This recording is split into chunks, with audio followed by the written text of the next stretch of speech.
केजरीवाल की गिरफ्तारी रोकने वाली याचिका खारिज। दिल्ली हाईकोर्ट ने ईडी से भी जवाब मांगा है। 22 अप्रैल को अगली सुनवाई होगी। दिल्ली हाईकोर्ट ने मुख्यमंत्री अरविंद केजरीवाल को मनी लॉन्ड्रिंग केस में गिरफ्तारी से राहत देने से इनकार कर दिया है। आपको बता दें कि केजरीवाल ने कोर्ट से यह भरोसा मांगा था कि अगर वे पूछताछ के लिए ईडी के पास जाते हैं तो उन्हें गिरफ्तार नहीं किया जाएगा। कोर्ट ने साफ किया कि केजरीवाल को ईडी के सामने पेश होना होगा।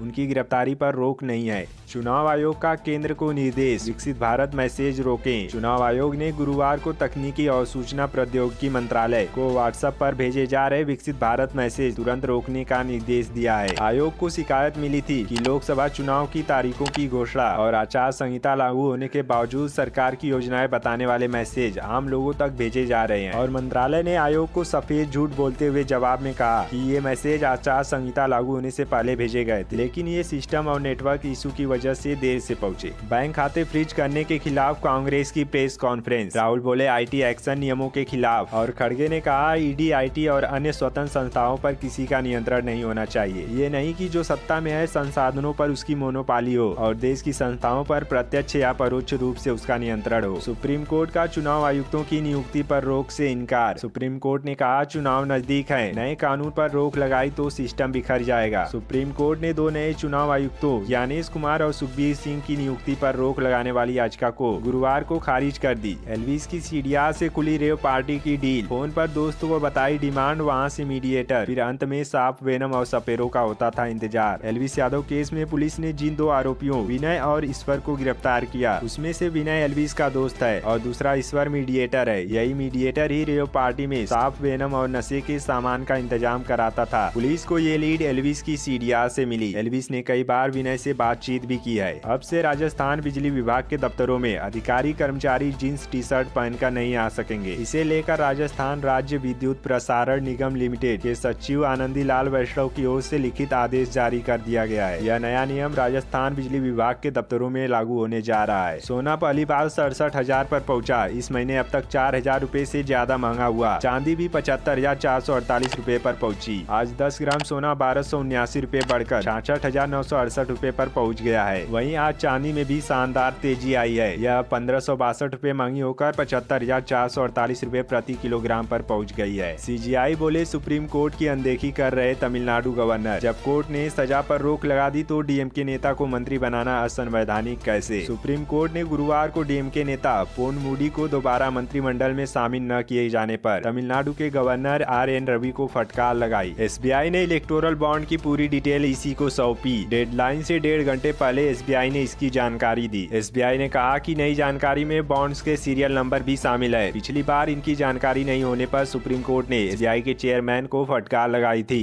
इलेक्टोरल बॉन्ड सरकारी तंत्र का सबसे बड़ा घोटाला। सचिन पायलट ने कहा ईडी, आईटी का डंडा दिखाकर उद्योगपतियों से वसूली की गई और उन्होंने ये भी कहा कि इलेक्टोरल बॉन्ड के नाम पर हजारों करोड़ रुपए का घोटाला हुआ है। इस बॉन्ड को सुप्रीम कोर्ट ने अवैध घोषित कर दिया है। ये दुनिया में पहली बार हुआ है जब सरकार के तंत्र के तहत इतना बड़ा घोटाला हुआ है। राजस्थान सरकार का आदेश, शहर से दूर छोड़े जाएंगे हिंसक श्वान, पालतू का करना होगा वैक्सीनेशन। राजस्थान में कुत्तों के लिए गाइडलाइन जारी। राजस्थान में आवारा कुत्तों के बढ़ते आतंक को देखते हुए स्वायत्त शासन विभाग डीएलपी ने गाइडलाइन जारी की है। पिछले 3 महीने में जयपुर में 2000 से अधिक लोगों को कुत्तों ने काटा है और इसमें कई बच्चों की जानें भी चली गई हैं। पहले पुलिस ने तोड़े सीसीटीवी, फिर किसानों के घर में घुसे। बक्सर में किसान बोले बच्चों महिलाओं को बेरहमी से पीटा, डर से लोग रात भर खेतों में छिपे रहे। कुछ लोगों ने कहा कि हम घरों में नहीं मिले तो पुलिस वालों ने तोड़फोड़ की, गाड़ियों और सामान तोड़े गए। बच्चों और महिलाओं के साथ मारपीट की गई। 70 साल की घायल बुजुर्ग महिला ने बताया कि मैं अपने घर पर थी, पुलिस आकर मारपीट करने लगी। पुलिस ने बच्चों को भी पीटा। मैंने उनको कहा कि मैं धरने में नहीं थी। 4 लोग आए थे और मारने लगे। कोई महिला पुलिसकर्मी भी नहीं थी। इन सब के बावजूद वहाँ के डीएम अंशुल अग्रवाल का कहना है पब्लिक के घायल होने की सूचना नहीं है। महिलाओं ने पथराव किया है, उसका वीडियो उनके पास है। पुलिस ने किसानों, यहाँ तक कि महिलाओं और बच्चों को भी पीटा।